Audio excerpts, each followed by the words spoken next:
ஒரு பகுதி தான் இருக்கு. மேக்சிமம் அடுத்த வாரத்தோட இந்த வெளிப்படுத்தின விசேஷம் முடிஞ்சுன்னு நினைக்கிறேன்.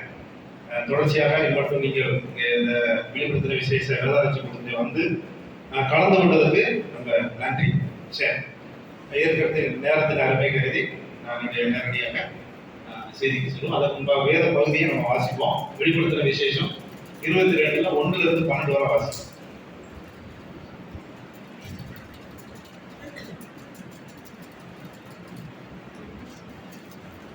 22 1 12. பின்பு வழியில் போல் தெளிவான ஜீவ தண்ணீர் உள்ள சுத்தமான நதி தேவனும் ஆட்டுக்குட்டியானவரும் இருக்கிற சிங்காசனத்திலிருந்து புறப்பட்டு வருகிறதை எனக்கு காண்பித்தான். நகரத்து வீதியின் மத்தியிலும் நதியின் இரு கரையிலும் 12 விதமான கனிகளை தரும் ஜீவ விருட்சம் இருந்தது. அது மாதந்தோறும் தன் கனியை கொடுக்கும். அந்த விருட்சத்தின் இலைகள் ஜனங்கள் ஆரோக்கியமடைவதற்கு ஏதுவானவைகள். இனி ஒரு சாபமும் இராது. தேவனும் ஆட்டுக்குட்டியானவரும் இருக்கிற சிங்காசனம் அதில் இருக்கும். அவருடைய ஊழியக்காரர் அவரை சேவித்து அவருடைய சமூகத்தை தரிசிப்பார்கள். அவருடைய நாமம் அவர்களுடைய நெற்றிகளில் இருக்கும். அங்கே ராக்காலம் இராது. விளக்கும் சூரியனுடைய வெளிச்சமும் அவர்களுக்கு வேண்டுவதில்லை. தேவனாகிய கர்த்தரே அவர்கள் மேல் பிரகாசிப்பார். அவர்கள் சதா காலங்களிலும் அரசாழ்வார்கள்.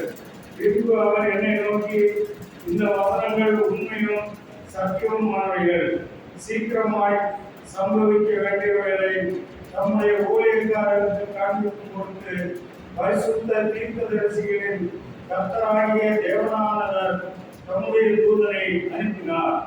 இதோ சீக்கிரமாய் வருகிறேன்.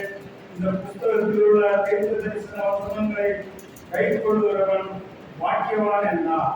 யோவானாகிய நானே இவைகளை கண்டும் கேட்டும் இருந்தேன். நான் கேட்டு கண்டபோது இவைகளை எனக்கு காண்பித்த தூதனை வணங்கும்படி அவன் பாதத்தில் விழுந்தேன். அதற்கு அவன், நீ இப்படி செய்யாதபடிக்கு பார், உன்னோடும் உன் சகோதரர்களோடும் தீர்க்கதரிசிகளோடும் இந்த புஸ்தகத்தின் வசனங்களை கைக்கொள்கிறவர்களோடும் கூட நான் ஒரு ஊழியக்காரன். தேவனை தொழுது கொள் என்றார். பின்னும் அவர் என்னை நோக்கி, இந்த புஸ்தகத்தில் உள்ள தீர்க்கதரிசன வசனங்களை முத்திரை போட வேண்டாம், காலம் சமீபமாய் இருக்கிறது. அநியாயம் செய்கிறவன் இன்னும் அநியாயம் செய்யட்டும், அசுத்தமாய் இருக்கிறவன் இன்னும் அசுத்தமாய் இருக்கட்டும், நீதி உள்ளவன் இன்னும் நீதி செய்யட்டும், பரிசுத்தம் உள்ளவன் இன்னும் பரிசுத்தமாகட்டும். இதோ சீக்கிரமாய் வருகிறேன். அவனவனுடைய கிரியைகளின்படி அவனவனுக்கு நான் அளிக்கும் பலன் என்னோட கூட வருகிறது. சரி, இப்போ இதுக்கு முன்னாடி 3 பகுதியை பார்த்தாச்சு. 21ஆம் அதிகாரம் 21ஆம் அதிகாரத்து வரைக்கும் 3 மூடி 5ல இருந்து நம்ம பார்ப்போம். 5ஆம் இந்த 22ல 1வது வசனமும் 2வது வசனத்துல அங்க என்ன இருக்கு அப்படின்னா, நாங்க ஜீவ நதியை குறித்து பார்ப்போம். அடுத்து 22ல இன்னொரு பகுதி, 22ல 2வது ஏ அது மீன் வச்சுக்காங்க. அதுல இன்னொரு பகுதி என்ன சொல்லு, ஜீவ விருட்சத்தை குறித்து சொல்லப்பட்டிருக்கிறது. அடுத்து தேவனுடைய சிங்காசனம் 3வது வசனம் 4வது வசனம் தேவனுடைய சிங்காசனத்தை குறித்து பார்க்கிறோம். 5வது வசனத்துல பரிசுத்தவான்கள் தேவனோடு ஆளுகை செய்தல் அப்படின்னு சொல்லப்பட்டது. இந்த 5 பகுதியை முதல்ல பார்ப்போம். சரி,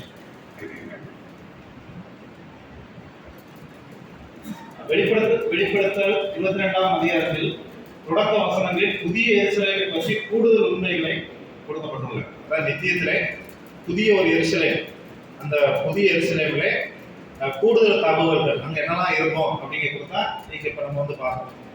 கூடுதல் உண்மைகளை, கூடுதல் விவரங்களை வந்து கொடுக்கிறார். அங்க என்ன பார்க்கிறோம், தேவனுக்கும் ஆட்டுக்குட்டியானவரின் சிங்காசனத்திலிருந்து பாய்ந்து வரும் ஜீவ தண்ணீர் நதியை தூதன் யோவானுக்கு காமிக்கிறார். யோவானுக்கு தரிசனத்துல பார்க்கிறாரு, தேவனுடைய அந்த நகரத்துல மத்தியில இருந்து ஒரு ஜீவ தண்ணீர், ஒரு நதி அங்க இருந்து வர நினைச்சாரு. இவங்க வந்து பார்க்கறாங்க. இது ஒரு கற்பனையா ஒரு படம், அதை கூட நீங்க பார்த்துக்கலாம். இது ஒரு உண்மையான நதியாக இருக்கலாம். ஏன்னா சில பேர் சொல்லுவாங்க இது வார்த்தையின்படி தான் இருக்கு அப்படின்னா, உண்மையான நதி இல்லை அப்படிப்பாங்க. ஆனா வேத வசனத்தின்படி இது ஒரு உண்மையான நதியாக இருக்கலாம். என்றாலும் அதன் குறியீட்டு பொருள் தெளிவாகுவது. நாங்க என்ன வாசிக்கிறோம்? தெளிவாக, அதாவது ஒரு பளிங்கை போல தெளிவாக இருக்கு அப்படின்னு சொல்லப்பட்டிருக்கிறது. அதுக்கு என்ன அர்த்தம் அப்படின்னா, இது தேவனுடைய நகரத்தின் பரிசுத்தத்தையும் தூய்மையும் குறிக்கும். வாசிக்கிறபடி அங்க என்ன வாசிக்கிறோம்? பளிங்கை போல தெளிவான அப்படின்னா என்ன அர்த்தம்னா, அந்த புதிய எருசலேம், அந்த பரலோகம், அந்த நித்தியத்திலே அந்த நதி, அங்க இருக்கக்கூடிய அந்த புதிய எருசலேம் எப்படிப்பட்டது என்று சொல்லும் பொழுது, தேவனுடைய நகரம் பரிசுத்தமா சுத்தமா இருக்கும். அங்க எந்த விதமான அசுத்தமோ எந்த விதமான ஒரு மாசுக்கும் அங்க வந்து இடமே கிடையாது. பரலோகம் எப்பொழுதுமே எப்படி இருக்கும்? நீட் அண்ட் கிளீனிங், சுத்தமாக இருக்கும் என்றுதான் ஏற்கனவே பரலோகத்தை குறித்து ஒரு ஆட்டை நான் எடுத்துக்கிறேன், அது உங்களுக்கு சொல்லியிருக்கிறேன். சரி, நதியை பற்றி குறித்து எசேக்கியேல் 47 இந்த சகரியா 14:8 சொல்லப்படுகிறது. தீர்க்க தரிசனமாக இந்த புதிய எருசலேமை குறித்து எசேக்கியேல் தீர்க்கதரிசியும் இதை குறித்து அவர் வந்து எச்சரிக்கிறார்கள். அங்கு சொல்லப்பட்டிருக்கிறது. அது ஜீவ தண்ணீர் நகரத்தின் பெரிய வீதி நடுவில் பாய்கிறது. அதாவது இந்த ஜீவ தண்ணீர், இந்த நதி வந்து அந்த நகரத்தில், அந்த சிட்டி, அது வருகிற அந்த சென்டர்ல அங்கிருந்து என்ன செய்கிறது? இந்த நதி வருகிறது என்று நம்ம வேதவசனத்தில் வாசிக்கிறோம். நகரத்து வீதி மத்தியிலும், அந்த நகரத்து வீதி மத்தியில் என்ன செய்யுது? வருகிறது. இப்போ நீங்க பாளையங்கோட்டை திருநெல்வேலி போனீங்கன்னா தாமிரபரணி ஆறு 2 பாளையங்கோட்டைக்கும் திருநெல்வேலிக்கும் நடுவில் எப்படி வருது? அது மாதிரி அங்கே புதிய எருசலேம் நடுவில் வந்து என்ன செய்கிறதுனா இந்த ஜீவ தண்ணீருடைய நதி வந்து வருகிறது அப்படின்னு சொல்லப்படுது. சரி, அடுத்து 22ஆம் வசனத்துல ஒரு பகுதியை நம்ம வாசித்தோம். அங்கே ஜீவ விருட்சத்தை குறித்து பார்க்கிறோம். ஒரு ஜீவ விருட்சம், அதை குறித்து என்ன சொல்லப்பட்டிருக்கிறது? யோவான் பரலோக நகரை பார்க்கும் பொழுது ஒவ்வொரு மாதமும் தன் கனியை தந்து 12 முறை தன் கனியை கொடுக்கும் ஜீவ விருட்சத்தை கண்டார். அந்த நதியோர கரைகள்ல மரத்தை பார்க்கிறார். அந்த மரத்துல நிறைய கனிகளை பார்க்கிறார். ஒவ்வொரு மாசமும் தன் கனியை 12 வகையான கனியை கொடுக்கக்கூடிய அந்த மரத்தை வந்து யோவானுக்கு வந்து தேவன் அங்கே தரிசனத்தை காண்கிறார். ஜீவ விருட்சம் ஆற்றின் இருபுறமும் இருக்கிறது. ஒரு மரம் மட்டும் கிடையாது, மரத்துல இருக்கு 2 பக்கமும் என்ன செய்யுது? அங்கே வந்து இந்த ஜீவ விருட்சம் கனி இருக்கிறது என்று சொல்லப்பட்டிருக்கிறது. அந்த ஜீவ விருட்சத்தை குறித்து நம்ம எங்க வாசிக்கிறோம்? ஏதேன் தோட்டத்துல. உங்களுக்கு தெரியும், ஆதியாகமம் 3:22-24 இந்த ஜீவ விருட்சத்தை குறித்து நம்ம ஆதியாகமத்துல 3ஆம் அதிகாரத்தில் இதை குறித்து நம்ம வாசிக்கிறோம். அப்ப இதை குறித்து பார்க்கும்பொழுது என்ன அப்படின்னா, அங்கே சரீர ஜீவனை என்றென்றைக்கும் நிலைநிறுத்துவதற்காக சித்தரிக்கப்பட்டது. அந்த அதாவது ஆதியாகமத்துல 3ஆம் அதிகாரத்துல வாசிக்கிறோம் ஜீவ விருட்சம். இதை சாப்பிட்டு அதாவது அந்த ஜீவ விருட்சம் எதற்காக அங்க கொடுக்கப்பட்டதுன்னா, சரீர ஜீவனை என்றென்றைக்கும், அதாவது இதை அவங்க சரீர ரீதியாக அவங்க நல்ல ஆரோக்கியமா இருப்பதற்காக அந்த ஜீவ விருட்சத்தை குறித்து அங்க சித்தரிக்கப்பட்டது. ஆனா பின்னர் இந்த ஆதாம் அந்த விருட்சத்தின் கனியை உண்ணக்கூடாது என்று தடை செய்யப்பட்டது. ஏன்னா அவங்களுக்கு தெரியும், ஆதாம் அவள் பாவம் செஞ்ச உடனே அந்த கனியை சாப்பிடுவதற்கு அவங்களுக்கு தடை செய்யப்பட்டது. சொல்லுவாங்க ஏதேன் தோட்டத்திலிருந்து விரட்டப்பட்டாங்க. பின்னர் வெளிப்படுத்தல் 2:7 நம்ம வாசிக்கிறோம். பரிசுத்தவான்களுக்கு தேவனுடைய பரதேசியில் உள்ள ஜீவ விருட்சத்தின் கனியை ருசிக்க உரிமை வாக்களிக்கப்பட்டது. சுருக்கமா சொல்லணும்னா, ஆதியாகமத்துல எதெல்லாம் மனிதன் இழந்தானோ அதெல்லாம் எங்க பெறுகிறான்? வெளிப்படுத்துற விசேஷத்துல எல்லாம் பெறுகிறான். ஆதியாகமத்துல சாபம் வருகிறது, இங்க என்ன கிடையாது. சாபம் போன வாரம் அந்த ஒரு டேபிள் மாதிரி ஒரு கட்டை மாதிரி கொண்டு விட உங்களுக்கு காமிச்சேன்.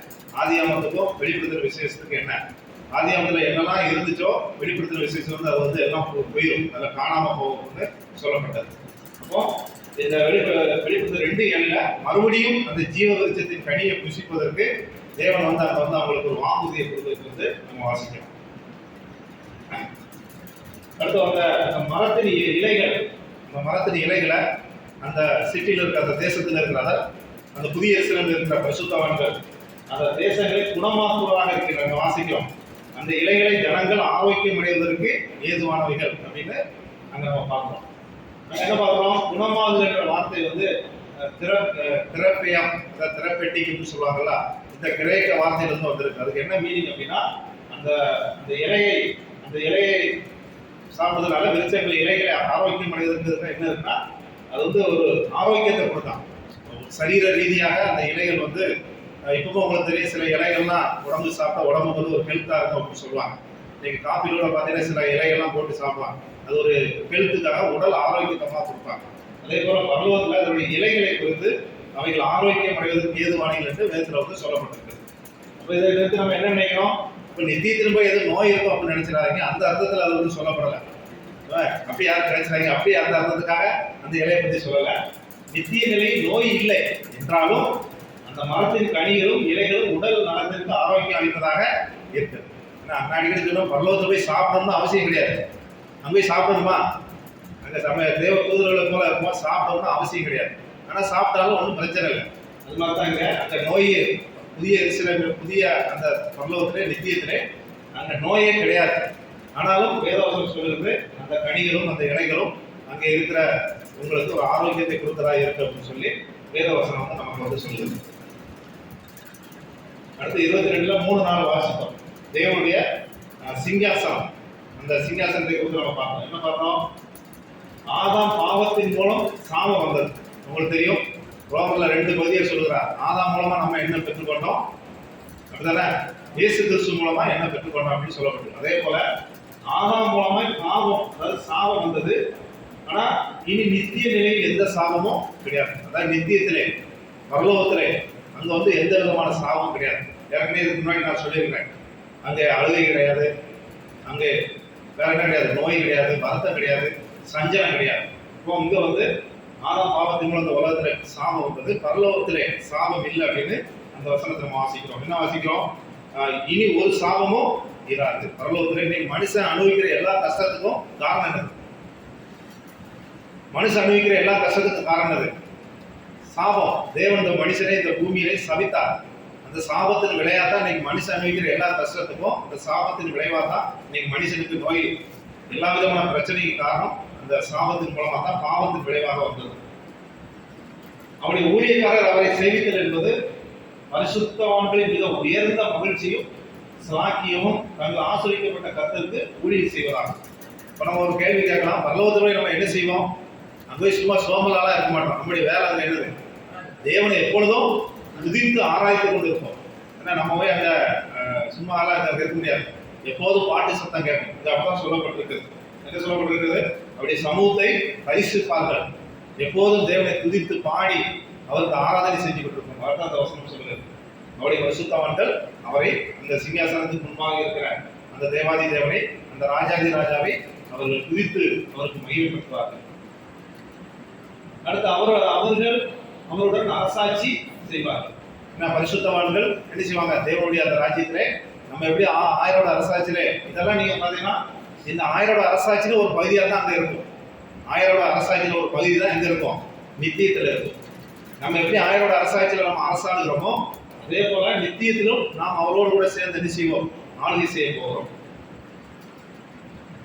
அவர் சிங்காசனத்துக்கு முன்பாக சிறப்பான ஒரு இடத்தை பெறுவாங்க. தேவனுடைய சிங்காசனத்துக்கு முன்பாக நமக்கெல்லாம் தேவன் ஒரு தகுதியான ஒரு இடத்தை கொடுத்து நம்மளை வந்து என்ன செய்வார்? அவரை கனம் பண்ணக்கூடியவராக இருக்கிறார். அவருடைய நாமம் அவருடைய நெற்றிகளில் இருக்கும் அப்படின்னு சொல்லலாம். அந்த நெற்றியில இருக்கும் அப்படின்னா அதுக்கு என்ன மீனிங்னா, அவரோடு இருக்கும் நெருக்கத்தை காட்டுகிறது. நாம் தேவனோடு இருக்கக்கூடிய அந்த ஃபெல்லோஷிப், அந்த ஐக்கியத்தை வந்து இந்த நெற்றிகளில் இருக்கும் அப்படின்னு சொல்லக்கூடிய அந்த வசனத்துக்கான மீனிங் என்னன்னா, நாம் தேவனோடு கூட என்னென்னைக்கும் ஐக்கியமாக இருப்போம் அப்படின்னு வந்து அதுக்கான அர்த்தத்தை வந்து அது சொல்லுகிறது. அடுத்து பரிசுத்தவான்கள் தேவனோடு ஆளுகை செய்கிறார். அடுத்த வாசிக்கிற அந்த வசனத்துல என்ன செய்யறாரு? என்ன பார்க்கிறோம்? புதிய எருசலேமின் மகிமையும் ஒளியும் செயற்கையான பிரகாசம் ஏதுமின்றி தேவனுடைய பிரசன்னமாக இருக்கும். அதாவது புதிய எருசலேமில வெளிச்சத்தை கொடுக்கறதுக்கு செயற்கையான எந்த ஒரு பொருளுமே தேவையில்லை. இப்போ நம்ம இந்த இடத்துல இருக்கிறோம், செயற்கையான லைட்டு மூலமா, எலக்ட்ரிசிட்டி மூலமா இந்த இடம் வெளிச்சமா இருக்கு. ஆனா பரலோகத்துல வந்து அது என்ன கிடையாது, அது தேவையில்லை. ஏன்னா யார் அந்த வெளிச்சமா இருப்பா? நீங்க வேத வசனம் என்ன சொல்லுகிறது? யாருக்கு? அந்த வசனத்தை வாசிங்க. தேவனாய் கர்த்தராவே அவர் மேல் பிரகாசிப்பார். அவரே அவர்களுக்கு என்னவா இருப்பாரு? சுருக்கம் சொல்லலாம், அங்க சூரியன் கிடையாது. ஏன்னா சூரியன் தான் வெளிச்சம் தேவை. அங்க சூரியன் கிடையாது, சந்திரன் கிடையாது. வெளிச்சம் கொடுக்கறதுக்கு எந்த விதமான பொருளோ சூரியன் மாதிரி நிலவு மாதிரி எதுவுமே அங்கே கிடையாது. தேவனாய கர்த்தரே அங்கே வெளிச்சமாக இருப்பாருக்கு இந்த வசனம் வந்து நமக்கு சொல்லுது. தேவனுடைய ஊழியக்காரர்கள் கிறிஸ்துவுடன் என்றென்றைக்கும் அரசாளார்கள். நித்தியத்திலே நாம் அவரோடு கூட என்றென்றைக்கும் அந்த காரியங்களை நம்ம வந்து அரசாள போகிறோம். அடுத்து இதுக்கு முன்னாடி பார்த்தது 21 உள்ள அந்த பெரிய தொடர்ச்சி. இனிமே ஆரம்பிக்கிறது வந்து இந்த 21ல 22ல 6ஆம் வசனத்திலிருந்து 21 வரை. இதுக்கு எல்லாத்துக்கும் சேர்த்து ஒரு தலைப்பு கொடுத்தா என்ன தலைப்பு கொடுக்கலாம் அப்படின்னா, தேவனிடமிருந்து வரும் இறுதி வார்த்தை, ஃபைனல் வேர்ட் அப்படின்னு சொல்லுவாங்களா. இந்த 6ஆம் வசனத்திலிருந்து 21ஆம் வசனத்து வரைக்கும் தேவனிடமிருந்து வரக்கூடிய இறுதி வார்த்தையை குறித்து நம்ம பார்ப்போம். என்ன பார்க்கிறோம்? 6ஆம் வசனத்துல கிறிஸ்துவின் வருகையை குறித்து, அங்க கிறிஸ்துவின் வருகை நிச்சயம் அப்படிங்கிறார். எந்த வசனம்? ஒரு வசனத்தை வாசிங்க. எங்க வாசிக்கிறோம்? 7ஆம் வசனமா? இதோ சீக்கிரமாய் வருகிறேன், இந்த புஸ்தகத்தில் உள்ள தீர்க்க தரிசன வசனங்களை கைக்கொள்கிறவன் பாக்கியவான் என்றார். சரி, அதுக்கு மேல உள்ள வசனம் வாசிக்கிறோம். இந்த 6ஆவது வசனமும் 7ஆவது வசனம் என்ன சொல்லுதுன்னா, கிறிஸ்துவின் வருகையை குறித்து நிச்சயத்தை சொல்லுது. நான் அடிக்கடி சொல்லுவேன், இயேசு கிறிஸ்து எப்படி இந்த உலகத்துக்கு முதல் வருகை வந்தாரோ அதே மாதிரி எப்படி வருவார்? 2ஆவது வருகையும் இருக்கும். முதல் வருகை வந்தது உண்மையானால் 2ஆவது வருகை நிச்சயமாக இருக்கும். அது யாராலும் அதை நிச்சயமாக அது உண்மை. அதை யாரும் எல்லாருமே அதை ஏற்றுக்கொள்ள வேண்டும். அதே போல கிறிஸ்துவின் வருகை நிச்சயம் என்று சொல்லும் பொழுது இந்த புத்தகத்தினுடைய வார்த்தையை நம்பகமானவை. ஏன்னா இது சும்மா வேத வசனம் என்பது ஒரு கற்பனையா சொல்லப்படவில்லை. ஏன்னா சில பேர் இந்த வெளிப்படுத்துற விசேஷத்துல எல்லாம் மர்மமா இருக்கு, இதெல்லாம் இந்த டிராக்டர்னு சொல்றாங்க, எல்லாம் குறியிடுங்க, ஒன்றுமே புரியல அப்படிப்பாங்க. ஆனா வேத வசனம் அப்படி எதையுமே மறைக்கவில்லை. இதில் உள்ள வார்த்தைகள் எல்லாமே நம்பகமானவை, உண்மையானவை என்று சொல்லப்பட்டிருக்கிறது. மற்றும் உண்மையானவை என்று தூதன் யோவானிடம் கூறுகிறார். தூதன் சொல்றாரு, இதில் உள்ள வசனத்தெல்லாம் உண்மையானவை அப்படின்னு கீழே வரிசையை வாசிக்கிறோம். இதோ சீக்கிரமாய் வருகிறேன், வாசிக்கிறோம். இதோ சீக்கிரமாய் வருகிறேன் என்று சொல்லப்பட்டிருக்கிறது. என்ன மீனிங்னா விரைவில், சூன் அப்படின்னா நிறைய வண்டியெல்லாம் பார்க்கிறோம், ஜீசஸ் கம்மிங் சூன் அப்படின்னா சூன். இன்னொரு வார்த்தை என்னன்னா, சில பைபிள்ல வேகமாக, குயிக்லி அப்படிங்கிற அந்த வார்த்தை சில மொழிபெயர்ப்புகள் பயன்படுத்தப்பட்டிருக்கு. எப்படியா இருந்தாலும் இயேசு கிறிஸ்து சீக்கிரமா என்ன செய்ய போறாரு, அவர் வரப்போகிறார் என்பதை இந்த வேதவசனம் நமக்கு சொல்லுகிறது. கிறிஸ்துவின் வருகை திடீரென அல்லது வேகமாக வருகின்ற தீர்க்க தரிசன வசனங்களை நம்பி அதற்கு கீழ்ப்படிவதற்கு ஒரு சிறப்பான ஆசீர்வாதம் அங்கே நமக்கு அளிக்கப்பட்டிருக்கிறது. என்ன வாசிக்கிறோம்? 7ஆம் வசனத்தை வாசிக்கிறோம். இதோ சீக்கிரமாய் வருகிறேன், இந்த புஸ்தகத்தில் உள்ள தீர்க்க தரிசன வசனங்களை கைகொள்ளுபவர்கள் பாக்கியவான்கள். நான் அடிக்கடி சொல்ல, வெளிப்படுத்தின விஷயத்துல 7 பாக்கியவான்கள் எப்படி சொல்லப்பட்டிருக்கிறது. வெளிப்படுத்த விசேஷத்துல மட்டும் 7 பாக்கியவான்கள். மற்ற புஸ்தகத்தில் நிறைய பாக்கியவான் சொல்லியிருக்கிறது. ஆனால் அந்த வெளிப்படுத்த விசேஷத்துல பாக்கியவான் சொல்லப்பட்டுள்ள இந்த 6ஆவது வசனம். முதல் பாக்கியவான் யாரு? இந்த வேத வசனத்தை வாசிக்கிறவனும் கேட்கிறவனும் கைகொள்றவனும் பாக்கியவான் அப்படின்னு. அதுக்கடுத்து கர்த்தருக்குள் மரிக்கிறவங்க பாக்கியவான்கள். அடுத்து இந்த பரிசுத்த வரிஸ்திரம் தரிக்கிறவர்கள் பாக்கியவான்கள் அப்படின்னு சொல்லப்பட்டிருக்கு. கல்யாண விருந்து அழைக்கப்பட்டவர்கள் பாக்கியவான்கள் அப்படின்னு சொல்லல. இது 6ஆவது பாக்கியவான், இந்த 7ஆவது வசனம். அப்ப என்ன அர்த்தம்? புஸ்தகத்தோட தீர்க்க தரிசன வசனங்களை கை கொள்ளுகிறவன் அப்படின்னா என்ன அர்த்தம் அப்படின்னா, இந்த வேத வசனத்துக்கு கீழ்ப்படியவர்கள். அடிக்கடி சொல்வேன், ஒரு சில பேர் நான் வேதத்தை நல்லா வாசிப்பது இருப்பாங்க. அதாவது 100 முறை வாசிச்சாலும் தேவனுக்கு பிரியமானது என்னது? வேத வசனத்துக்கு கீழ்ப்படியவர் தான் தேவன் பார்க்கிறார். சில பேர் பார்த்தீங்கன்னா நல்லா மூலையில எல்லா வசனம் வச்சிருப்பாங்கன்னா ஆண்டவர் கீழ்ப்படிய மாட்டாங்க. இந்த வசனம் சொல்லக்கூடிய ஆசீர்வாதம் என்னன்னா, இந்த வசனத்துல இந்த தீர்க்க தரிசன வசனங்களுக்கு நீங்க கீழ்ப்படிந்தீங்கன்னா நீங்க யாரு? பாக்கியவான்கள். உங்களுக்கு ஆசீர்வாதம் உண்டு அப்படின்னா அந்த வசனம் சொல்லுங்க. அப்போ கிறிஸ்துவின் வருகை அந்த வசனத்துக்கு கீழ்ப்படிந்து அவங்களுக்கு ஒரு சிறப்பான ஆசீர்வாதம், கீழ்ப்படிந்தவங்களுக்கு ஒரு ஸ்பெஷல் பிளஸிங் ஆண்டவர் பரலோகத்துல வச்சிருக்கிறார். அதான் சுருக்கமா உங்களுக்கு சொல்றேன். சரி, அடுத்து யோவான் ஒரு ஆராதனை. என்ன அவர் என்ன செஞ்சாரு? நம்ம வாசிச்ச 8வது இதுல வாசிச்சோம். இந்த மகத்தான வெளிப்பாடு யோவானுக்கு வெளிப்படுத்த உடனே அவர் நினைச்சிட்டாரு, தூதனை ஆராதிக்க கீழே காலில் விழுந்துட்டார். ஏன்னா இன்னைக்கு சில பேர் பார்த்தீங்கன்னா ஒரு பெருசா உடனே எதுவாக நினைச்சிருவாங்க, அவங்க கால் போய் விழுந்துருவாங்க. அப்ப அவர் நினைச்சாரு, அங்க தேவதூரம் கடிந்து விடுறா, என்ன நீ என்ன செய்யாத, என் காலில் நான் விழாத, நானும் உன்னை போல எழுது ஒரு ஊழியக்காரன் தான் அப்படின்னு சொல்லி இந்த வசனத்தை சொல்றாரு. நான் அடிக்கடி சொல்லுவேன், தேவனுடைய பிள்ளைகள் தேவனை தவிர வேற யாருக்கும் என்ன செய்யக்கூடாது, முதலிடம் கொடுக்க கூடாது. அன்னைக்கு யோவான் கீழே அவர் தேவதூதனுடைய கீழே அவருடைய பாதத்தில் எழுந்ததை கொடுத்து அவர் கடிந்து கொடுக்குறாங்க, இப்படி செய்யாத, அப்படி செய்யக்கூடாது அப்படின்னு சொல்லிடுறாங்க. ஏன்னா தேவன் ஒருவரை இந்த உலகத்துல துதிக்கும் சோதரத்துக்கும் யாரு? ஒரே யாரு? இந்த ராஜாதி ராஜா கர்த்தாதி கர்த்தர் தான். அதனால தேவனுக்கு கூடிய அந்த மகிமையை அந்த இதை போய் வேற யாருக்கும் என்ன செய்யக்கூடாது, கொடுக்கூடாது. நம்ம வேதத்துல வாசிக்கிற என் மகிமையை வேற ஒருவனுக்கு உடையணும் அப்படின்னு சொல்லி, வேற நம்ம தெய்வத்துக்கு கூடிய மதி தெய்வத்துக்கு மட்டும்தான் கொடுக்கணும், மற்றவங்களுக்கு போய் அதை என்ன செய்யக்கூடாது, கொடுக்கூடாது. அதனால அந்த யோவானை அவர் கடிந்து கொடுக்குறாங்க, இப்படி செய்யாத அப்படின்னு சொல்லி கடிந்து கொடுக்குறாங்க. அடுத்து இந்த 10-11 வாசம் தீர்க்க தரிசனங்கள் முடிவு வரை முத்திரிடப்பட்டது. ஆனா தானியேல் சொல்றாரு, இந்த தீர்க்க தரிசனம் நீ முத்திரையிட அப்படின்னு சொல்லுகிறான். நீங்க தானியல்ல 12:9 பார்த்தீங்கன்னா இந்த தீர்க்க தரிசனம் நீ முத்திரை போட அப்படின்னு சொல்றாரு. ஆனா இங்க என்ன சொல்றாரு?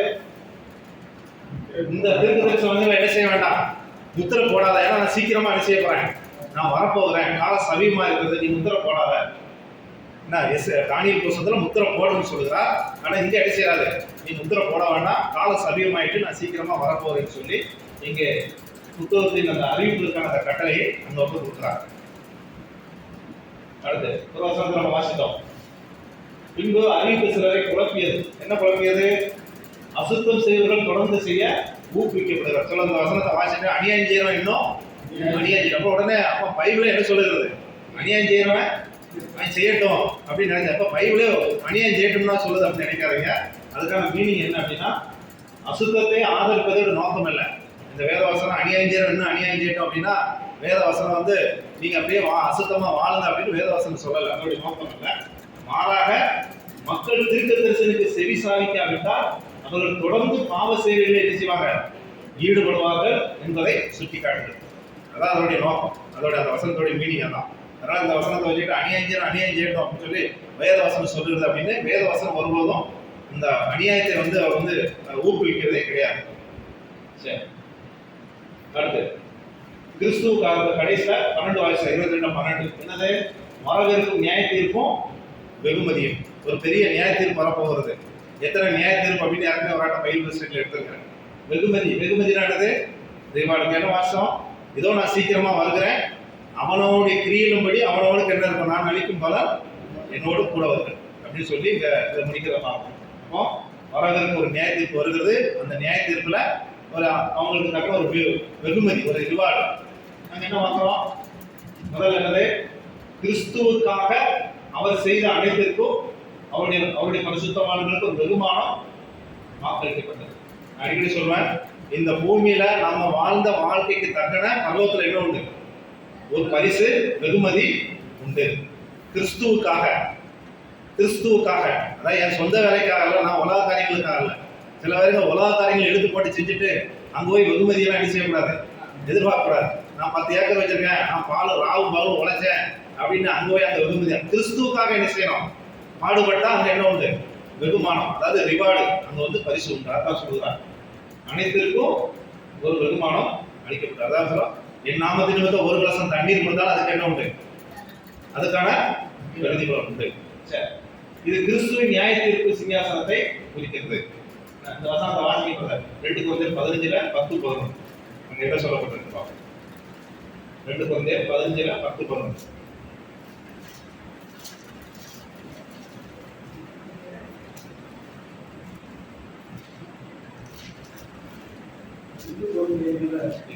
இருக்கா இல்லையா? அப்புறம் 1 கொரிந்தியர் வாசிங்க. இருக்கா? 15:10. ஆகிலும் நான் இருக்கிறது தேவ கிருபையினாலே இருக்கிறேன்.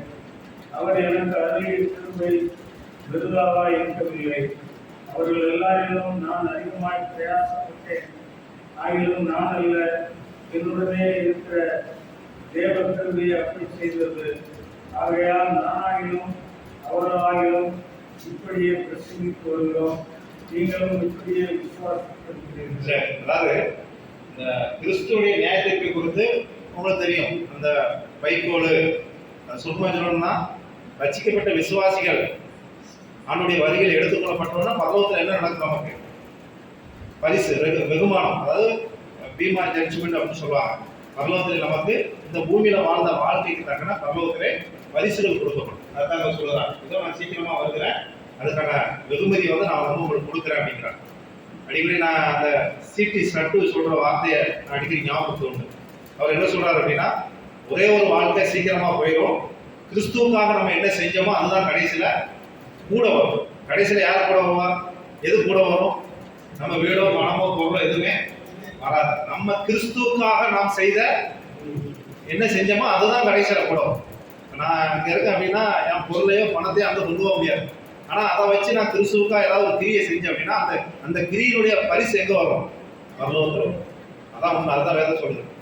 இப்போ நமக்கு ஒரு வெகுமதி உண்டு, ரட்சிக்கப்பட்ட தேவனுடைய பிள்ளைகளுக்கு ஒரு வெகுமதி, ஒரு ரிவார்டு பரலோகத்திலே நமக்கு உண்டு. அது என்ன வாய்க்கிறோம்? துன்மார்க்கர்கள் நீதிமான்கள் இருவருக்கும் நியாய தீர்ப்பு கிரியைகளின் அடிப்படையிலே இருக்கும். எதன் அடிப்படையில வெகுமதி உண்டு? அவன் செய்த கிரி. அப்படிதான் சொல்றாரு. வாசிங்க, அதுல என்ன வாசிக்கிறோம்? 22:12. இதோ சீக்கிரமாய் வருகிறேன், அவனவனுடைய கிரியைகளின்படி அவனவனுக்கு நான் அளிக்கும் பலன் என்னோட கூட வரும். கிரிகளின் அடிப்படையில அந்த வெளிப்படுத்த விசேஷத்துல ஒரு விசுவாசிக்கு என்னென்ன கிரியில் அடிப்படையெல்லாம் நமக்கு பரிசு உண்டு அப்படின்னு இதிலே ஒரு செய்தி கொடுத்துருக்கிறேன். நீங்க போய் பார்த்தீங்கன்னா அது இருக்கும். ஒரு விசுவாசிக்கு என்னென்ன கிரியை, என்ன கிறிஸ்துவுக்காக பாடுபட்டார், அந்த கொடுக்கிறது, சபை அவங்களுக்கு பொறுப்பை நிறைவேற்றல், அப்படி நிறைய ஒரு 12-16 பாயிண்ட் விசுவாசி என்னென்ன கிரியைகள் இருந்தும் பரிசு வாங்குவாங்க அப்படின்னு சொல்லி இதுக்காக நான் கொடுத்துருக்கிறேன். அதை நீங்க வீட்டுல போய் பார்க்க, இது வந்து சொல்லலாம். துன்மார்க்க நீதிமான்கள் அது யாரா இருந்தாலும் சரி, இருவருக்கும் நியாயத்திற்கும் கிரிகளின் அடிப்படையில தான். ஏன்னா விசுவாசம் ஒரு கிரியை, எல்லாத்துக்கும் அந்த இதன் அடிப்படையில் தான் அந்த நியாயத்திற்கு இருக்கும். சரி, கிறிஸ்துவுக்காக அவர் செய்த அனைத்திற்கும் அவருடைய பரிசுத்தமானது வெகுமானம் வாக்களிக்கிற ஒரு ப்ராமிஸ். நீங்க கிறிஸ்துவுக்காக என்ன செஞ்சோமோ அதுக்கான ஒரு வாக்குறுதியை தேவன் வந்து நமக்கு கொடுத்திருக்கிறார். சரி, இது கிறிஸ்துவின் நியாயத்திற்கு சிங்காசனத்தை குறிக்கிறது. சரி, நல்ல சுருக்கமா இந்த ஒரு பாயிண்ட் கீழே தெரியல. இந்த இதெல்லாம் உண்மை உள்ளவர்கள் இருக்கிற அந்த பாயிண்ட் வந்து கீழே இருக்கு. அதுல என்ன அப்படின்னா, உண்மை உள்ளவர்கள் அந்த பரலோகத்துல வந்து எதிர்பார்ப்போட போய் நிற்பாங்க. அப்படிதானே? ஆண்டவருக்காக கிரியை செஞ்சவங்க பரலோகத்துக்கு போகும்போது நேரத்தில் எப்படி போவாங்க? நான் செஞ்ச கிரைக்கு பரிசு வாங்க போறேன் எதிர்பார்ப்போடு போவாங்க. உண்மையோடு எப்படி போவாங்க? பயத்தோடு போவாங்க. அதுதான் அதுல கீழே வந்துச்சு. அது அந்த சரியா தெரியல, அங்க லேப்டாப்ல கிடைக்காது. உண்மை உள்ளவர்கள் எதிர்பார்ப்போடு பரிசு வாங்க போவாங்க, உண்மையற்றவர்கள் பயத்தோடு அப்படி சமூகத்தில் போய் நிற்பாங்க. சரி, இப்போ இதுல இருந்து ஒரு செய்தி திருப்ப பண்ணியிருக்கிறேன். என்ன அப்படின்னா, கிறிஸ்துவின் 2ஆம் வருகைக்கான அடையாளம். நம்ம வேதத்துல 22 வாசம், இதோ நான் சீக்கிரமாய் வருகிறேன். இதை பேஸ் பண்ணி ஒரு விசுவாசிகளுக்கு பிரயோஜனமான ஒரு செய்தி, இப்புள்ள நடைமுறையில் நடக்கக்கூடிய ஒரு காரியம். கிறிஸ்துவின் 2ஆம் வருகை. 2ஆம் வருகை எப்போ நடக்கும்? 7 வருஷம் உபத்திரவம் முடிஞ்ச உடனே 2ஆம் வருகை. சபை எடுத்துக்கொள்வது ரகசிய வரும்னு சொல்லுவாங்க. இந்த 2ஆம் வருகையினுடைய அடையாளங்கள் இப்பவுமே இருக்கு. இப்பவுமே என்ன இருக்கு? அந்த அடையாளங்கள் என்னன்னு பார்க்கணும். உங்களுக்கு தெரியும், வேதவசம் சொல்லுது அந்தி கிறிஸ்து இப்போதே இருக்கிறான் அப்படிங்கிறான். அப்படின்னா என்ன அர்த்தம்? அந்தி கிறிஸ்துடைய ஆவி இப்பவுமே உலகத்துல, அந்த ஸ்பிரிட், அந்த மனப்பான்மை எங்க இருக்கு? இந்த பூமியில இருக்கு. அதே போல கிறிஸ்துவின் 2ஆம் வருகைக்கான அடையாளங்களை நான் அடிச்சு உங்களுக்கு பார்க்குறேன். நீங்க அதை பார்த்துக்க. இன்னைக்கு இப்போ உள்ள சூழ்நிலைக்கு ஆக்சுவலி இது வந்து உபத்திரவ காலத்தில் உள்ள காரியங்கள். ஆனா அதனுடைய அடையாளங்கள், சிம்பிள், சைன் வந்து இப்பவும் காணப்படுகிறது. முதல் என்னது? பூமி அதிர்ச்சிகளும் பஞ்சங்களும் கொள்ளை நோய்களும் உண்டாகும். ஆண்டுடைய வருகைக்கிற அடையாளம் என்ன அப்படின்னா, பூமி அதிர்ச்சிகளும். நம்ம நியூஸ் தால அப்பப்போ பார்க்குறோம். பூமி அதிர்ச்சிகளும் பஞ்சங்களும். இன்னைக்கு நமக்கு இந்தியா நாட்டில் அவ்வளவு பஞ்சங்கள் இல்லை, ஆனால் மற்ற நாடுகளும் பஞ்சம் இருக்கு. கொள்ளை நோய்களும். நான் நினைக்கிறேன் கொரோனாலாம் ஒரு ஆண்டுடைய வருகைக்கான ஒரு அடையாளம் தான் நான் நினைக்கிறேன். இதெல்லாம் ஒரு அடையாளம். ஆனால் உபத்திரவ காலத்தில் இதை காட்டிலும் பயங்கரமான கொள்ளை நோய் இருக்கும். தேவன் இயற்கையில 3ல் ஒரு பகுதி அடிச்சிருவார். அதனால வரக்கூடிய அந்த பிணநாட்டத்துல, குறுநாட்டத்துல நிறைய பேருக்கு வியாதி வரும். அந்த கொள்ளை நோய் இதுக்கான அடையாளமாக தான் வேதத்தில் சொல்லப்பட்டிருக்கு. அடுத்து அறிவு வந்து என்ன செஞ்சிருமா? பெருகி போயிடும். இப்பவுமே அறிவு வந்து என்ன ஆகி போச்சு? என்ன, ஒரு சின்ன பையனை நம்மளால என்ன செய்ய முடியாது, பேச முடியாது. இப்போ அறிவு எல்லாமே செல்போன்ல வந்துருச்சு. அப்படித்தானே? முன்னாடிலாம் பார்த்தீங்கன்னா எங்கேயும் யாருக்கும் போனோம் அப்படின்னா யாரையும் கேட்க தேவையில்லை, செல்லு இருந்தால் போதும். இப்போ கடைக்கு போனோம்னா பையில காசு தேவையில்லை, செல்லு இருந்தால் போதும். செல்லு அக்கௌண்ட்ல காசு இருந்தால் போதும், என்ன செய்யலாம், அங்கே கியூஆர் அக்கௌண்ட் பண்ணி காசு கொடுத்துடலாம். இன்னும் சொல்ல போனால் அறிவு வந்து பெருகிடும். நீங்கள் ஒரு 80 வயசு ஒரு வயதான ஒரு அனுபவ அறிவு உண்டு. ஆனால் இவங்க சின்ன பையன்களுக்கு இருக்க அந்த அறிவு யாருக்கு இல்லை. இவ்வளோ எனக்கு அந்த கம்ப்யூட்டரை எனக்கு என்ன செய்யலை, இயக்க தெரியல. ஆனால் அந்த அளவுக்கு வந்து அறிவு வந்து மனுஷர்கள் மத்தியில் வந்து பெருகி போயிடுச்சு. அறிவு பெருத்து போகும். அடுத்து என்ன நடக்கும்? ஆண்டுடைய வருகையில மனிதர்கள் இங்கும் அங்கும் ஓடி திரிவார்கள். நிச்சயமாக அது கொரோனாவில் நடந்துச்சு, உங்களுக்கு தெரியும். எப்படியாவது காய்கறி வாங்கணும் இங்கே அங்கேயே அடிச்சாங்க, மனுஷன் ஓடுனாங்க. ஆண்டுடைய வருகையில நீங்க நல்லா பார்த்தீங்கன்னா அது கண்டிப்பா நடக்கும். மனிதர்கள் இங்கும் அங்குமாக ஏதாவது ஒரு தேவைகளுக்காக தன் உயிர் வாழ்வதற்காக அங்கும் இங்கும் ஓடி திரிவார்கள். அடுத்து யுத்தங்களும் செய்திகளும் உண்டு. இப்பவுமே நம்ம கேட்கிறோம் என்ன, ஆனா உபத்திரவ காலத்துல இதை காட்டிலும் பயங்கரமா யுத்தம் நடக்கும். ஏன்னா இப்ப நடக்கலாம் ஒரு ஒரு அடையாளம், அவ்வளவுதான். இப்ப என்ன யுத்தம் நடக்கு, ஈரானுக்கும் ஏன்னா இஸ்ரேல் அமெரிக்கா 2 நாளும் ஈரான் வந்து தாக்குறாங்க. அதனால பெட்ரோல் வருகிறது. அதுக்கு முன்னாடி உக்ரைன் போர், இன்னும் என்ன நாட்டு வரும்னு தெரியல. ஆனா இதெல்லாம் ஆண்டுடைய வருகைக்கான அடையாளங்கள் என்று வேதம் நமக்கு வந்து சொல்லுகிறது. சரி, யுத்தங்களும் செய்திகளும் கேள்விப்படுகிறீர்கள். அடுத்து ஆண்டுடைய வருகைக்கான அடையாளம் என்ன அப்படின்னா, தேவனை அறியாதவர்கள் இன்னும் சீர்கேடான நிலைக்கு போவாங்க. நல்லா புரிஞ்சுக்காங்க. தேவனை அறியாதவங்க இன்னும் ரொம்ப மோசமா தான் போவாங்க. நல்லவங்களாம் என்ன செய்ய மாட்டாங்க, மாற மாட்டாங்க. நீங்க இப்ப மனிதனை நல்லா கவனிச்சு பாருங்களேன். மனுஷன் இதை காட்ட ரொம்ப வேதவசனம் அப்படிதான் சொல்லுது. மோசம் போக்குறவங்களும் மேலும் மேலும் என்ன செய்வாங்க, கேடு உள்ளவங்க தான் மனுஷன் போவாங்க. முன்னாடியே பார்த்தீங்கன்னா ஓரளவுக்கு மனுஷன் மனச்சாட்சி நிமித்தம் நடந்து கொள்வார். இப்போ மேலும் மேலும் மனுஷன் வந்து ரொம்ப மோசமா தான் என்ன செய்வாங்க, போவாங்க என்று வேதவசனம் சொல்லுது. அடுத்து ஆண்டுடைய வருகையில் அடையாளம் என்ன அப்படின்னா, நோவாவின் காலம் போல தேவ எச்சரிப்பை கவனிக்க மாட்டாங்க. நோவாவின் காலத்துல என்ன எச்சரிக்கை பண்ணாரு, நோவாவை என்ன சொன்னாரு, என்ன பிரசங்கம் பண்ணாரு, எத்தனை வருஷம், 150 வருஷமா, 120 வருஷம் பிரசங்கம் பண்ணாரு. எப்ப வெள்ளம் வரப்போது, சீக்கிரம் வாங்க என் வேலைக்குள்ள வந்துருங்கன்னு சொன்னார். ஒரு ஆள் என்ன செய்யல, கேட்கல. இவன் பைத்தியக்காரன், எங்க மழை மேகமே இல்லை, மழை வரப்போகுது அப்படின்னா. அதே போலதான் இப்பவும் இருக்கிறாங்க. இப்பவும் நீங்க ஆண்டுடைய காரியங்களை எச்சரிக்கை கொடுத்தும் அவங்க என்ன செய்ய மாட்டாங்க, கவனிக்க மாட்டார்கள். தேவ எச்சரிப்பை கவனிக்க மாட்டார்கள். நிச்சயமா நிறைய பேர் இன்னைக்கு விசுவாசிகள் அப்படிதான் இருக்கிறாங்க. ஆண்டவர் எத்தனையோ முறை எச்சரிக்கிறாரு, ஆனா என்ன செய்ய மாட்டாங்க, கவனிக்க மாட்டாங்க. நோவாவின் காலம் போல இப்பவும் ஆண்டுடைய காரியங்களை ஆண்டவர் எத்தனையோ ஒரு வார்னிங் பண்றாரு, ஆனா மனுஷன் வந்து கவனிக்க மாட்டேங்கிறாங்க. அடுத்து நோவாவின் காலத்துல எப்படி இருந்தாங்க, குசிப்பும் குடிப்போம், அப்படிதானே? வெள்ளம் வர்றதுக்கு முன்னாடி மக்கள் எப்படி வாழ்ந்தாங்க, குசிப்பும் குடிப்பும், பெண் கொடுத்தோம். ஆண்டவர்லாம் வரமாட்டார். நம்ம நல்லா குசிக்கணும், குடிக்கணும். இப்பவும் நீங்க மனுஷன் என்ன, அவனுடைய நோக்கம் என்னவா இருக்கு, இப்ப கோயில் கூடலாம் எது கொண்டாடுறாங்க, நல்லா குடிக்கணும், நல்லா சாமியாடணும். எங்க ஊர்ல பாத்தீங்கன்னா கோயில்லாம் காலையில பத்தியா அந்த ஒரு வாரம் இருப்பாங்க. அடுத்த 12 மணி ஆனோம்னா பாட்டும் மாறிடும், இவங்களும் மாறுறாங்க. ஒரு கிரௌண்டு மாதிரி இருக்காரு, குடிச்சிட்டு சட்டக்கார போட்டு ஆடி கிடப்பாங்க. ஏன்னா இதுதான் அவங்களுடைய நோக்கம், மனிதனுடைய நோக்கம் தான். நீங்க நிறைய மனிதர்கள் நீங்க பாத்தீங்கன்னா அன்னைக்கு நோவாவின் காலத்துல எப்படி இருந்தாங்களோ அதே தான் இப்பவும் இருக்கிறாங்க. குசிக்கணும், குடிக்கணும், இதான். நீங்க அதைத்தான் நீங்க பாத்தீங்கன்னா உணவு சாலைகள் சிற்றுண்டிகள் என்னச்சு பெருகி போச்சு. இப்போ ரோடு ஃபுல்லா என்ன இருக்கு, முன்னாடி எல்லாம் பாத்தீங்கன்னா 10 கிலோமீட்டர் கடையை காண முடியாது. ஆனா இப்ப என்ன இருக்கு, நிறைய கடைகள் பெருகி போச்சு. நம்ம போட்டல ஹைவே எல்லாம் அந்த அந்த அந்திகிருஷ்ணனை ஆட்சிக்கு அவங்க சாதகமாக தான் இந்த ரோடெல்லாம் போடுறாங்க. ஒரு ஆள் சொல்றாரு, ஹைவே சாலை எல்லாமே அந்தி கிறிஸ்துவுக்கு அவங்க சாதகமாக அது வந்து அமையும். அதுக்காக தான் ஹைவே சாலை எல்லாம் போட்டுட்டு இருக்கிறாங்க. அப்போ சிற்றுண்டி சாலைகள் பெரிய பெரும், ரோடு ஃபுல்லாக கிடையாது. ஏன்னா மக்கள் குசிக்கணும், குடிக்கணும், வாழ்க்கையை என்ஜாய் பண்ணணும். இது ஆண்டுடைய வருகைக்கான அடையாளம். அடுத்து சிலர் விசுவாசத்தை விட்டு வழிவி போவார்கள். இந்த வசனத்தை நம்ம வாசிக்கிறோம் 2 ஆவியானவர் வெளிப்படையா சொல்லுறபடி பிற்காலங்களில் மனச்சாட்சியிலே சூடுண்ட உயிருடைய மாயத்தை சில வஞ்சிக்கிற ஆவியோட பிசாசின் உபதேசங்களுக்கு செவி கொடுத்து விசுவாசத்தை விட்டு விலகி போவார்கள்.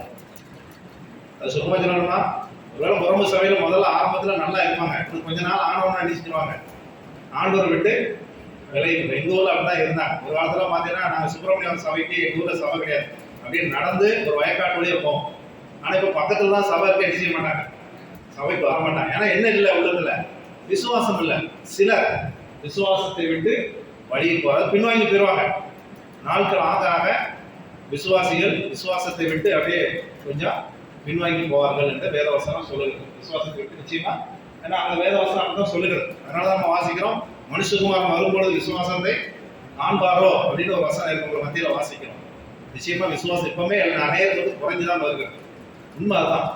இப்போ நாங்கெல்லாம் முதல்ல அந்த சபை கட்டும்பொழுது பார்த்தீங்கன்னா வீட்டுக்கு ஒரு ஆள் வந்து வேலை செய்வாங்க. எங்கள் ஊரில் இப்போ ஆரம்பத்தில் சபை பில்டிங் சர்ச்சை கட்டுறோம். ஆண்டவர் அப்படி உள்ளதை ஏவனார். ஒரு வீட்டிலேருந்து என்ன செஞ்சுவாங்க, ஒரு வேலைக்கு அந்த நாட்கள் அலங்கு கட்டின மாதிரி. ஆனால் இப்போ யாருமே எனக்கு துணை கிடையாது. ஒரு சகோதரர் வந்து அப்பப்போ வந்து ஹெல்ப் பண்ணுவார். ஏன்னா என்ன குறைஞ்சி போச்சு, விசுவாசம் என்ன இருக்கு, குறைஞ்சி போச்சு. உண்மை அதுதான். சபையினுடைய காரியங்களை ஹெல்ப் பண்ணணும், உதவி செய்யணும் அப்படிங்கிற யாருமே கிடையாது. ஏன்னா விசுவாசம் இல்லை. விசுவாசம் இருந்தால் ஆண்டவர் உள்ளத்துல பேசுவாரு, சபையினுடைய காரியங்களுக்கு வருவாங்க. விசுவாசத்தை விட்டு அநேகர் விலகி போவார்கள். தீமோத்தேயுவை முன்பிருந்த விசுவாசத்தை விட்டார்கள் அப்படின்னு ஒரு வசனம் இருக்கு. வீட்டில் படிச்சு பாருங்க. முன்பிருந்த விசுவாசத்தை சிலர் வந்து என்ன செய்வாங்க, முன்பிருந்த மாதிரி விசுவாசம் இப்போ இருக்கிறவங்களுக்கு என்ன செய்யாது, இருக்காதுன்னு தான் வேதவசனம் எச்சரிக்கிறது. என்ன சரி, அடுத்து ஆரோக்கியமும் சத்தியமான வசனங்களை கேட்க ஜனங்கள் பிரியமற்று போவார்கள். அப்ப எதை கேட்பாங்க? சத்தியத்துக்கு செவியை விலகி கட்டுக்கதைகளுக்கு சாய்ந்து போகும் காலம் வரும். அதாவது ஆரோக்கியமான வசனம், இந்த வசனத்தை பேசுறியா வாங்க, இன்னைக்கு ஒரு சிறப்பு செய்தி கொடுக்குறாங்க வாங்க அப்படின்னா வருவாங்களா? முன்னாடியெல்லாம் பார்த்தீங்கன்னா எங்க ஊர்ல வெளியில இருந்து ஒரு ஊழியக்காரர் வராருன்னா நிறைய சபை கூடி குமிஞ்சிடும். ஆனா இப்ப என்ன செய்ய மாட்டாங்க? ஏன்? ஆண்டுடைய வசனத்தை கேட்கறதுக்கு ஆர்வம் இல்லை. அப்படித்தானே? ஏன் அப்படின்னா சத்தியத்துக்கு செவி என்ன செஞ்சிருவாங்க, விலைக்குவாங்க. இதோட சத்தியத்தை சொன்னா சிலர் தூக்கம் வந்துடும். ஏன்னா வந்த உடனே உட்காருவாங்க எங்க ஊர்ல, அப்படி தூங்குவாங்க, என்ன சொல்லணும் தெரியாது, அந்த மாதிரி தூங்கி ஆரம்பிச்சுவாங்க. அதே வேற கதையை சொல்லுங்க, விடிய அடிச்சுவாங்க, தூக்கமே வராது. கட்டுக்கதையில சொல்லுங்க தூக்கம் வராது. ஆனா சத்தியத்தை சொன்னா தூங்கிடுவாங்க. அப்படிதான் வேதம் சொல்லுது, கட்டுக்கதைகளுக்கு சாய்ந்து போகும் காலம் வரும். அதாவது இந்த சத்தியத்தை கேட்கறதுக்கு மனுஷனுக்கு வந்து விருப்பம் இருக்கா? இப்பவுமே அப்படிதான் இருக்கிறது. பிசாசு எப்படி நிறைய காரியங்களை கொண்டு வந்து ஆண்டு சத்திய வசனத்தை கேட்கறதுக்கோ படிக்கிறதுக்கோ பிசாசு இதயத்தை வந்து மந்தமாக்கினான்.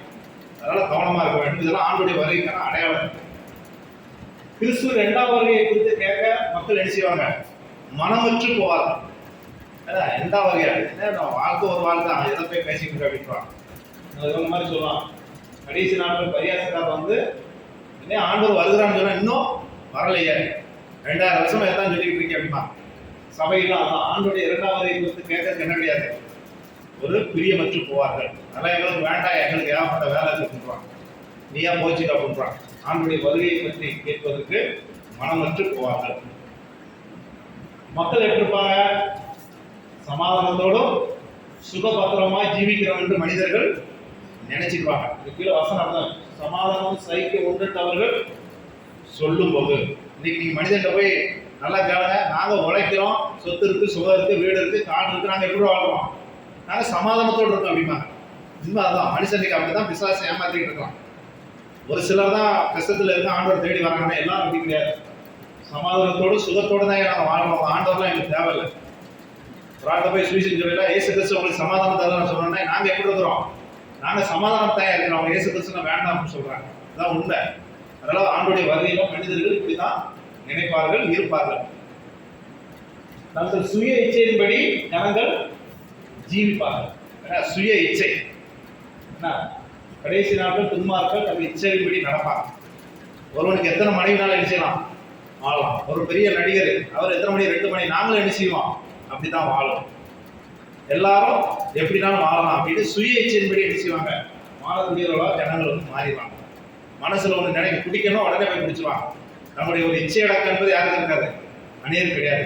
சுய இச்சை மனசுல வந்ததுபடி என்ன செய்வாங்க, வாழக்கூடிய மனிதர்கள் இப்போ வர நாட்கள்ல மாறிடும்.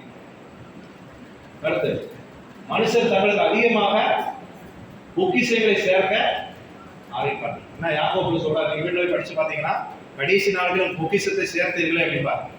அப்ப இப்பவுமே நீங்க நல்லா பார்த்தீங்கன்னா மனுஷனுக்கு எந்த பெருகி போச்சு, ஒண்ணு பணம், வீடு, காடு, ஏதாவது என்ன செய்யணும், அதை சேர்த்து வைக்கணும். அநேக மக்களுடைய உள்ளங்கள் இன்னைக்கு அப்படிதான் இருக்கிறது. ஏன்னா ஆண்டுடைய வருகைக்கான அடையாளங்கள். இந்த உலகம் நமக்கு சதம் இல்லை அப்படின்னு சொல்லப்பட்டிருக்கு. ஆனா மக்கள் எப்படி இருப்பாங்க, பொக்கிஷங்களை சேர்க்கணும். ஒரு ஆள் சொன்னாரு, வீடுக்குள்ள என்ன இருக்கு, வீடுக்குள்ள என்ன இருக்கு, வீரருக்குள்ள பணமா இருக்கு அப்படிப்பாரு. ஏன்னா மனுஷனுக்கு ஆசை பெருகிடுச்சு. ஆண்டுடைய வருகைக்கிறதுலாம் மனுஷன் கிடையாது, அடுத்து எங்க போவோம் கிடையாது. சேர்க்கணும். 1 ஏக்கர் வச்சிருந்தா அடுத்து எத்தனை ஏக்கர் வாங்கணும், 2 ஏக்கர் வாங்கணும்.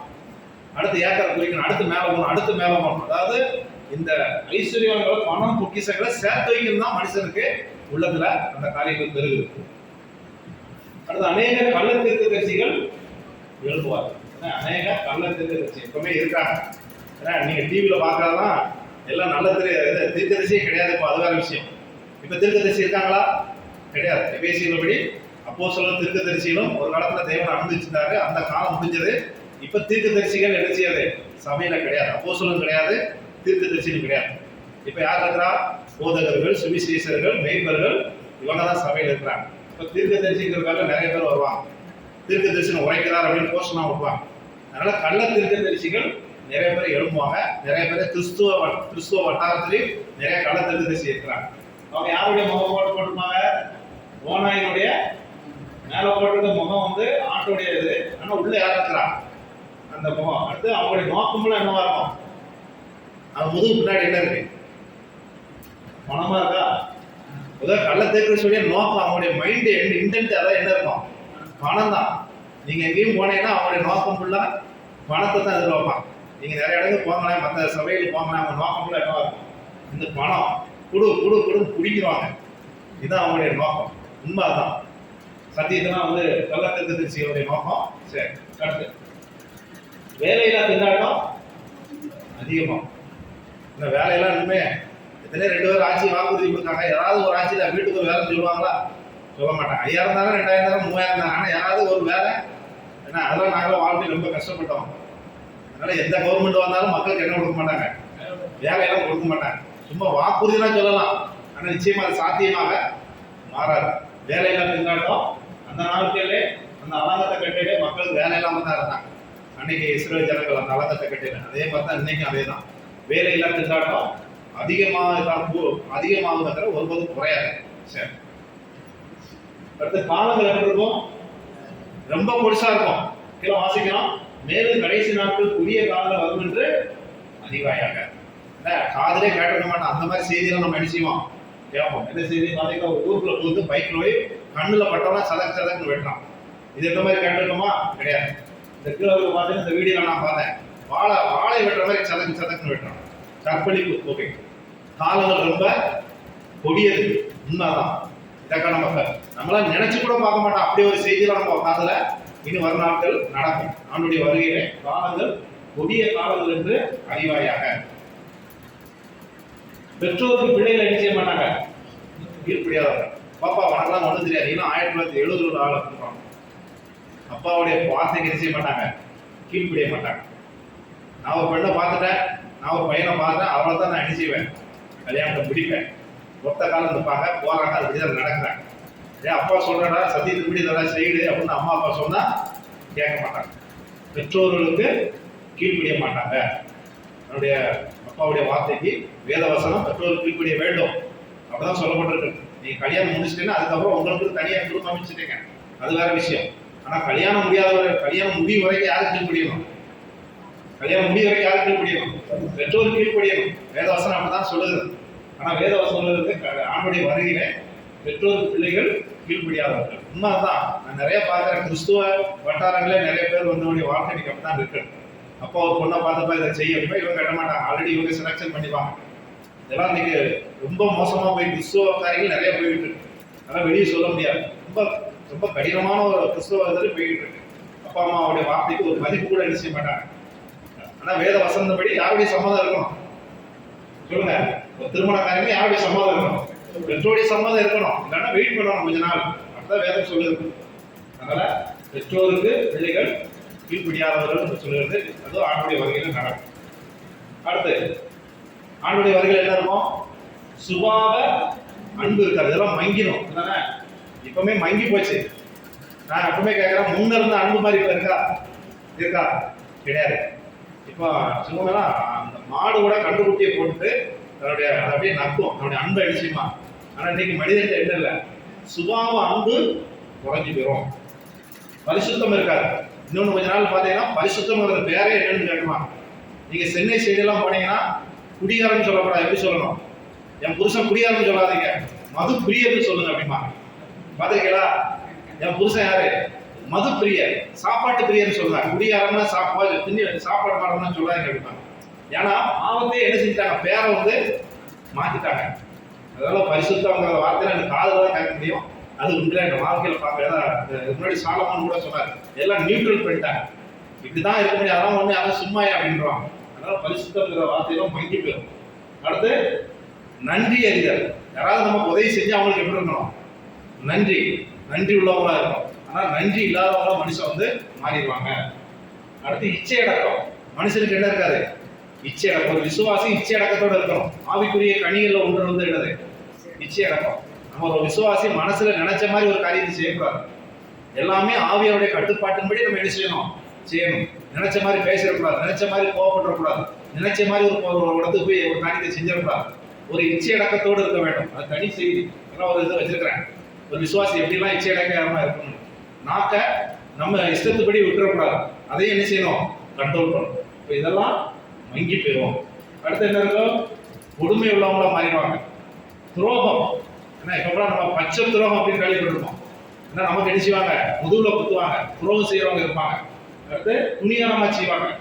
இருமாப்பு, பெருமை, நான் தான் பெரிய ஆளு, இருமாப்பு, பெருமை, நல்லவரை என்ன செய்வாங்க, வகிச்சுவாங்க. இதெல்லாம் ஆண்டுடைய வருகையில அந்த நடக்கும் என்று தீமோத்தேயுல என்ன செய்வோம், நம்ம வந்து வாசிக்கிறோம். சரி, ஒன்னே தான் ஒன்று முடிச்சுறேன். வேஷம் விசுவாசியின் வேஷம், நடத்தை அவிசுவாசியின் நடத்தை. இது சொல்றாரு, தேவபக்தி வேஷத்தை தரித்து. ஆளை பார்க்க எப்படிப்பட்ட ஆளு, விசுவாசியின் வேஷம், ஆனா நடத்தை வந்து யாரு, அவிசுவாசி நடத்தை. அப்படின்னு என்ன அர்த்தம், அந்த படம் என்ன சொல்றது, ரெண்டு முகம். ஏதாவது இடத்துக்கு போனா அந்த முகத்தை தூக்கி மாட்டிக்கிற வேண்டியதான். ரெண்டு முகம். நம்ம ரெண்டு எஜமான கூடிய செய்யக்கூடாது. ஆனா பதினாலுல இப்படிதான் இருக்கும். வேஷம் விசுவாசியின் வேஷம், ஆனா நடத்த யாரை போல இருக்கும், அவிசுவாசியை போல நடக்கும் என்று வேதவசனம் ஆண்டுடைய வருகையில் இருக்குதாங்க இருக்கும். கடைசியில பாலஸ்தீனத்துக்கு யூதர்கள் அழிச்சுவாங்க, திரும்புவாங்க. எல்லா இடத்துலையும் சதி இருக்கிறாங்க. ஆண்டுடைய வருகையில அவங்க சொந்த நாட்டுக்கு திரும்புவாங்க. கடைசியாக உலகத்தை கேட்டுக்கொள்ளாத மனுஷன் வெளிப்பட வேண்டும், சிலர் அவனை வணங்குவார். உங்களுக்கு தெரியும், 7 வருஷம் உபத்திரவ காலத்தின் முடிவில் அந்தி கிறிஸ்து ஒரு ஆள் எழுதுவான், அவனை சாத்தான் கண்ட்ரோல் பண்ணுவான். அவனை போய் வணங்கினா தான் என்ன உண்டு, 666 முத்திரைக்கு நம்ம வணங்கணும். இல்லைன்னா சாப்பாடு அரிசி கிடைக்காம வச்சுக்காங்க, அவன் சொல்றபடி கேட்கணும். இல்லைன்னா அவன் என்ன செய்வான், அநேகரை கொண்டுருவான். உலகம் முழுக்கும் அவன் கால் போய் விழுவாங்க. ஏன்னா அதான் சொல்லப்பட்டிருக்கேன், உலகம் முழுக்கும் ஒரே கவர்மெண்டா மாறும், ஒரே பொருளாதாரமா மாறும். ஏற்கனவே இதை சொல்லியிருக்கிறேன். எல்லாரும் அவனை வணங்குவாங்க, அதுல இருந்து அந்தி கிறிஸ்து வருவான் அப்படின்னு வேதவசனம் எச்சரிக்கிறது. அதனால இதெல்லாம் வர நாட்களில் நடக்க போகுது. ஆண்டுடைய வருகையில் ஏதோ நான் சீக்கிரமா வருகிறேன் என்று சொல்லப்பட்டிருக்கிறத நாமும் ஆண்டுடைய வருகைக்கு நாமும் ஆயத்தப்படுவோமாக. ஆமென். சரி, ஜெபிப்போம். எங்களை நேசிக்கிற அன்பின் ஆண்டவரே, இந்த வேலையை நாங்கள் துதிக்கிறோம், சோத்திருக்கிறோம். இந்த நாளில் உங்களுடைய பிள்ளைகளாய் இந்த இடத்துல நாங்கள் கூடி உங்களுடைய விளையாடப்பட்ட வேத வசனத்தை நாங்கள் வாசிக்க சிந்திக்க எங்களுக்கு உதேசித்து, இதை வாசிக்கிறவனும் கேட்கிறவனும் கைகொள்றவனும் பாக்கியவான் சொல்லுபடி இன்னைக்கு உங்களுடைய வேத வசனத்தை நாங்கள் வாசிக்கவும் கேட்கவும் அதை தியானிக்கவும் எங்களுக்கு இப்படிப்பட்ட ஒரு சாக்கியத்தை கொடுத்து நமக்கு நாங்கள் நன்றி செலுத்துகிறோம். தொடர்ந்து இந்த ஊரில் இந்த மௌன்சியம் பகுதியிலும் இயேசு கிறிஸ்து வந்ததினாலே மீட்கப்பட்ட ஒரு சபையின் சாட்சியை வைத்திருக்கிறீர். அதை நினைத்து உங்க துதிக்கிறோம், நாங்கள் நன்றி செலுத்துகிறோம். தொடர்ந்து இந்த சபை இன்னும் அதிகமாய் வளர நீ உதவி செய்யணும். இந்த சபையில் இருக்கிற ஒவ்வொரு விசுவாச குடும்பங்களையும் நம்முடைய சமூகத்தை நாங்கள் ஒப்புக் கொடுக்கிறோம். அதனை இன்னும் அதிகமாய் விசுவாசத்துக்கு உறுதியாக நிற்பதற்கு கர்த்தர் இறக்கம் பாராட்டும்.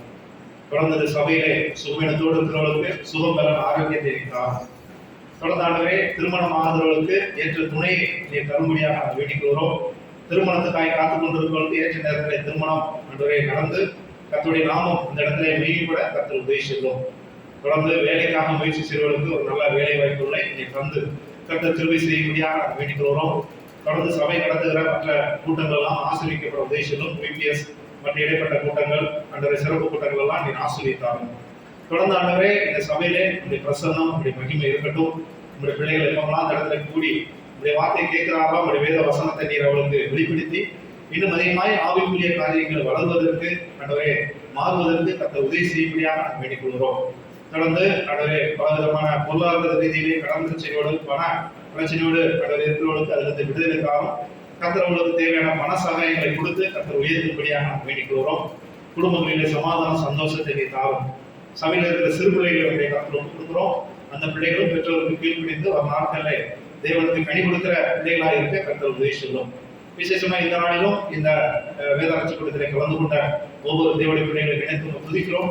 அதற்கேற்ற அவருடைய பிரயாசத்தக்க பலனை நீ கொடுக்கும்படியாக நாங்கள் வேண்டிக் கொள்கிறோம். தொடர்ந்து கர்த்தருடைய வருகை தாமதிக்குமானால் நாங்கள் ஒருவருக்கு அதிகமாய் முகத்தை பார்த்து கிறிஸ்துவின் அன்பை பகிர்ந்து கொள்வதற்கு கர்த்தர் உதவி செய்கிறோம். தொடர்ந்து உடைய கிருபை உடைய இறக்கத்தோடு இருக்கட்டும். அடியும் கூட இப்படிப்பட்ட ஒரு வாய்ப்பை இந்த சபையில வந்து வேத வசனத்தை கற்றுக் கொடுப்பதற்கு ஒரு வாய்ப்பை கொடுத்ததுக்கு அவங்க நன்றி செலுத்துகிறோம். தொடர்ந்து சகோதர சிநேகம் நினைத்திருந்து கடவுள் சொல்லி இந்த சகோதர அன்பு நினைத்திருந்து நாங்கள் யாரும் ஒருமித்து கர்த்தருடைய நாமத்தை மேம்படுத்த கர்த்தர் உதவி செய்கிறோம். தொடர்ந்து இந்த சபையை வழி நடத்தும். இந்த ஜெபத்தை கர்த்தரும் ரட்சகரும் மீட்பருமாய் இருக்கிற கர்த்தர் இயேசு கிறிஸ்து நாமமாய் பிதாவாய்